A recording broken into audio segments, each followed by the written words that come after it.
Bonjour chers abonnés, aujourd'hui nous allons voir une autre forme de TVA qui concerne pas mal les collectivités locales, notamment les collectivités, je dirais, rurales. C'est un point qui est très souvent débattu, très souvent envisagé dans leurs activités au quotidien et finalement qui sont peu connues. Je veux parler notamment donc de la TVA forestière. Ah, voilà. Alors très souvent quand je fais des interventions, la question m'est posée et très souvent on envisage cette question un petit peu rapidement, mais pourtant elle mérite une belle question. Alors quels sont ces principes généraux en la matière? Parce qu'effectivement, qui dit collectivité locale, normalement on ne pense pas forcément à l'agriculture.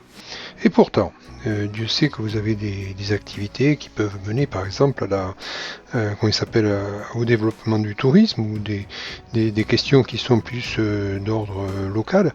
Et donc j'ai jugé utile de le faire quand même, de présenter cette TVA notamment forestière. Parce que bon, il y a la forêt, mais on pourrait très bien avoir d'autres types d'activités. Je pense notamment des centres équestres, des fois qu'on voit développer par des collectivités locales. Et je me suis dit, oui, ben oui, pourquoi pas ce soir parler de la TVA forestière. Alors j'y vais. Normalement, toute exploitation agricole est assujettie à la TVA. Alors, je vous ai laissé les références. Par exploitation agricole, il faut être très précis au sens du Code général des impôts. Vous avez un cycle de production, donc vous partez de quelque chose et vous obtenez un bénéfice. Un bénéfice, alors un produit, un fruit, végétal ou animal. Et donc effectivement, alors ça peut être pendant un cycle de production ou à la fin du cycle, ça dépend un petit peu du type de production à laquelle vous vous intéressez. Alors, normalement, si on ne fait rien, c'est-à-dire si on est en dessous d'un certain seuil, par principe et par défaut, on est sous le régime du remboursement forfaitaire agricole. Donc c'est un dispositif qui est un peu particulier, mais pour autant, vous êtes assujetti à la TVA. Mais être assujetti à la TVA, je vous renvoie donc à la vidéo qui faisait la distinction entre assujettissement et la redevabilité à la TVA. Être assujetti n'est pas forcément synonyme d'être redevable à la TVA. Donc alors qui est redevable de la TVA en la matière? Eh bien si vous avez un chiffre d'affaires annuel, alors en moyenne sur 2 ans, moyenne 2 ans successifs, consécutifs, si vous avez un chiffre d'affaires qui est supérieur à 46 000 euros hors taxe, eh bien effectivement vous êtes redevable de la TVA, mais alors ça prend effet quand? Eh bien l'année suivante. Donc vous voyez qu'il y a quand même un battement qui va se faire donc finalement sur 3 ans. Donc vous avez 2 ans d'observation, on regarde si vous êtes en moyenne supérieur à ce chiffre d'affaires de 46 000 euros, et si c'est le cas, effectivement vous êtes redevable l'année suivante. Bon, très bien, nous avons vu à peu près les principes, et je vais maintenant sur les activités forestières. Alors par activité forestière, comprenez, moi je vois 2 types d'activités.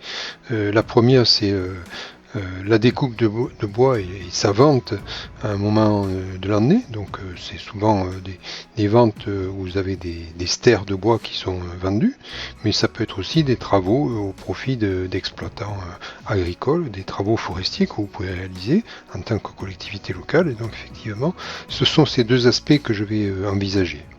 Alors, si vous êtes au-delà de 46 000 euros hors taxe, vous devenez donc non plus dans le régime de remboursement forfaitaire, mais vous êtes dans ce qu'on appelle le régime simplifié agricole.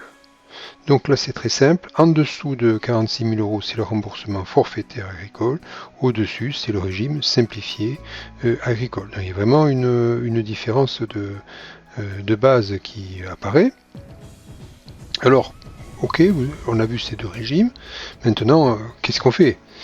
Eh bien, vous allez appliquer la TVA sur toutes les ventes d'arbres, de bois, ou sur les travaux que vous faites. Et normalement, vous allez donc encaisser et donc acquitter cette TVA lorsque vous allez encaisser le prix. Il y a une possibilité qui vous est offerte, c'est de pratiquer ce qu'on appelle la TVA sur le débit. Alors vous allez me dire, mais c'est quoi cette formalité? Eh bien, vous pouvez dire, je ne prends pas la TVA, donc je ne la quitte pas au niveau de de l'encaissement, mais au niveau de la facturation. Donc autant être très clair, c'est une faculté, ce n'est pas une obligation, mais si vous la demandez, cette faculté, il faut la demander donc par écrit aux services fiscaux. Et donc voilà, c'est un arbitrage que vous devez faire en termes de trésorerie, parce que c'est ça aussi qui est le plus important. Alors, dernier élément, bien évidemment, quels sont les taux? Les taux, c'est très facile. Vous avez la possibilité de bénéficier du taux réduit agricole. Et je vous ai laissé les références pour cette activité. Donc c'est l'article 279. Alors c'est le B-Septise exactement. Et voilà. Voilà ce que je peux vous dire sur cette activité bien particulière qui concerne notamment, mais pas uniquement, les communes rurales. Il n'empêche, même dans les grandes communes, on peut avoir aussi de la forêt, donc effectivement, on peut avoir aussi ce type d'activité qui est menée donc par ces communes. Voilà, chers abonnés, je vous laisse donc avec cet exposé.